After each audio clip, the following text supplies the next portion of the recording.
Are animal trials outdated now that organ-on-chip technology exists?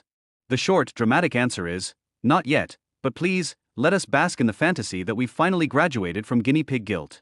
Organ-on-chip devices are tiny miracles of engineering that mimic human tissue microenvironments, let scientists watch cells gossip in real time, and cut out some of the species translation drama.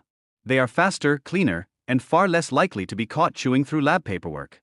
That said, they are not a magic wand that instantly renders decades of regulatory habits and messy biology obsolete. Organ-on-chip shines when you want human-relevant detail without hauling a beagle into a lab coat. They replicate blood flow, stretch, and cellular choreography in ways petri dishes never dreamed of, and they can show how human cells respond to drugs with uncanny fidelity. For questions about human-specific pathways, immune crosstalk, or nuanced toxicity, chips can be more predictive than mice filing formal complaints. But they still simplify an organism into parts, which is great until the missing parts start throwing tantrums. Complex whole organism phenomena still stubbornly demand, well, organisms.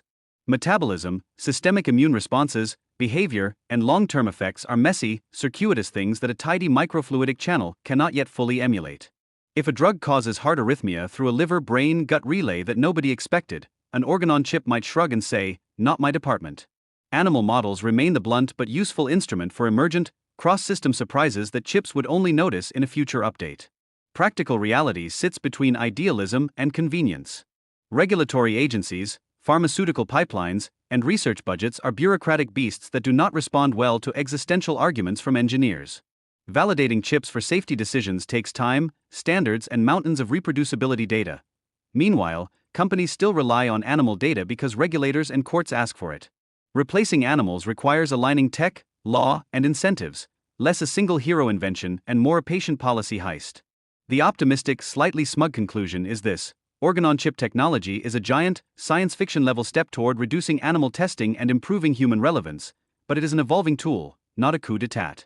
Celebrate the chips, fund their standardization, and push regulators to catch up, while acknowledging that for certain complex, systemic questions, animal models will cling to their lab benches a little longer.